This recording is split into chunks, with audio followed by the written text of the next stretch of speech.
It can be daunting to set up a new integration when you're dealing with file transfers and encryption processes that involve electronic health records, EPHI, and other sensitive information. Diplomat MFT makes it simple by streamlining the complexities down into an easy-to-follow process where you simply fill in the blanks and check the boxes from the top to the bottom for those parameters you need to accomplish the task. It can be very simple or it can be very complex. In this particular instance, we're going to take an example where we're trying to get information from MDON or Change Healthcare. And we're going to take that information that we get from them and send it to different places internally based on where that data needs to go. And in this way, we're actually going to tackle a number of different file transfers instead of simply one file in one location. We can do that because the source and the destination at the very base of it, they're the same SFTP server that we're going to get files from, and they're the same share on the network that we're going to send files to. So in this case, you can see we're getting these files from this particular directory structure, right? We're matching anything that ends in this information. So these 835 files, if we want to look at more information, we can decide if we wanted to process them recursively, so include subfolders, if they need to be case sensitive or not, and more. You can do complex string manipulation and matching with regex as well. In this particular case, we're also deciding where those files should go, because those files may be different than the similarly located, similarly named 835 files, but they're coming from a different source and they're going to go to a slightly different destination, right? It's the same SFTP server, just a subfolder. And it's the same network share, just a different subfolder. And we can do that for all of our various matched items here. You'll notice that we also have the box checked to use the modified date. And it's doing that so that you can set the modified date of whenever the last successful execution was, the last time Diplomat MFT successfully moved files within the context of this transaction. So that means whether that was 5 minutes ago or 5 days ago, either way, we'll only accept and look for files that have a timestamp that's newer than that moment in time. That way you know you're not getting old stuff sent as well.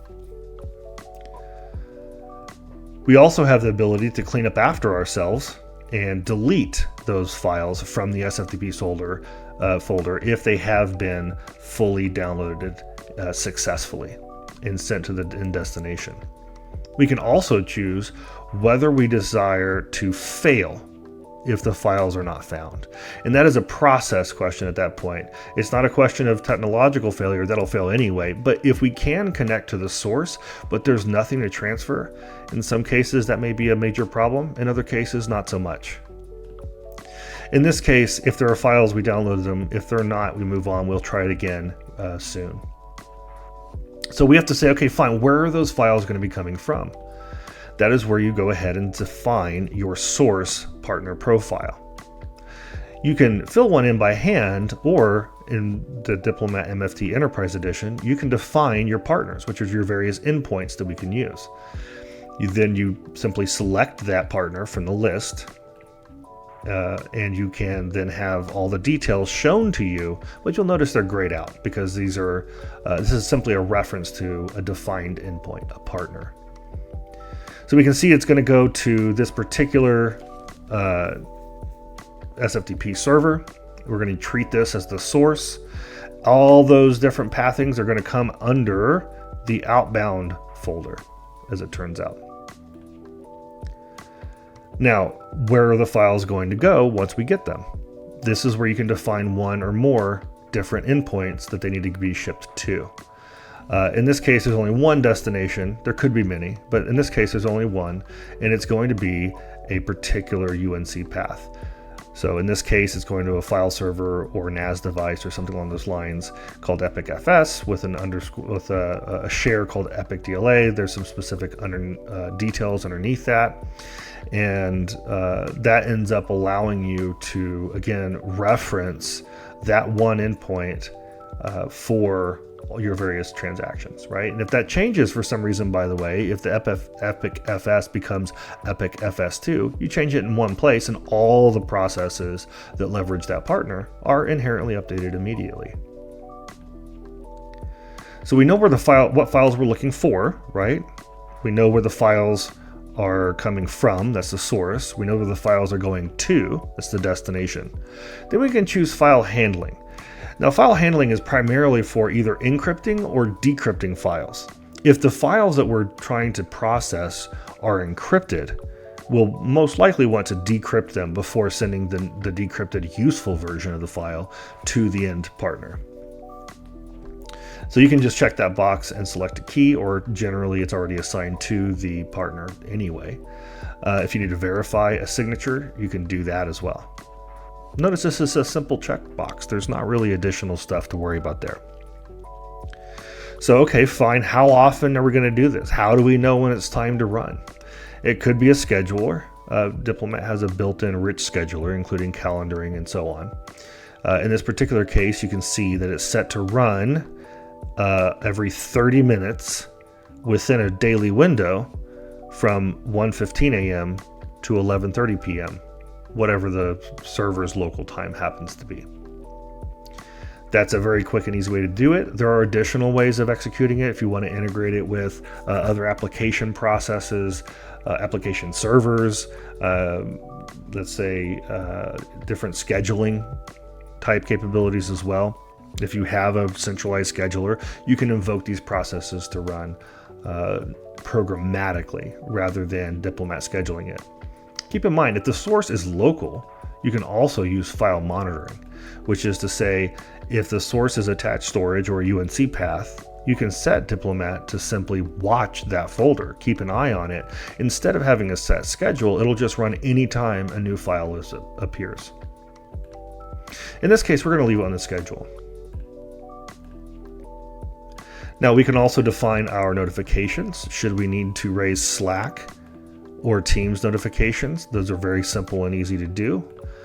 We can also have some one-off different notifications. These are generally either business users or other IT users or group email addresses that are not part of the global recipient list for all transactions when they run, whether they succeed or fail. But rather, you can choose in this particular case to say, hey, listen, this one particular team for this one particular process should be notified. And there may be several of those going to that same team, but not all the processes all the time. So you can pick and choose how to do those notifications, those email notifications, those alerting, also in Slack and Teams. And you can add little bits of additional information as needed as well. Notice, by the way, that the global recipients, what we call the IT support email notification recipients, will get not only a detailed summary of what happened, but then also the full debug log for that job run will be included in the email itself, whether that's to your inbox or to a ticketing inbox, for example. So the ticket itself will have the debug log data already in it. It's delivered to you on a silver platter. Moving on, we do have archiving options. Diplomat automatically takes an archive copy of every file, but you can, in addition to keeping an archive copy, you may want to do an additional item or skip it altogether and do a different item instead with different rules, different regulations, different locations. If you want to, it's available to you. You also have the ability before and after a transaction is completed to run an arbitrary process as desired, as well as to either before or after zip or unzip a given file, and run additional items and link these different transactions together. On rare occasion, you may be asked to turn on advanced troubleshooting if there's some sort of strange issue that you're encountering that our support team is helping you with. But most of the time you leave that alone so that additional debug information is not created unnecessarily. But generally speaking, that's about as complex as it really gets. You have the ability then to say what files we're handling, like what they're called, where they should come from, and then if it's a specific subfolder, where it should go to, and lots of different options about how you handle all of that, right? But basically, they're just the blanks for you to fill in and the boxes to check as needed. And then we're going to say where those files are coming from, where those files are going to. We're going to choose any kind of file handling details, which primarily means OpenPGP encryption or decryption. We can figure out a job execution and the rest of our details. We make it very easy for you to then simply save your changes. Diplomat MFT is trusted by top hospitals and healthcare organizations to keep sensitive healthcare information and electronic healthcare records secure and to support their HIPAA-compliant data management programs. You can trust us too. Click the link to reserve some time with an expert in Diplomat MFT.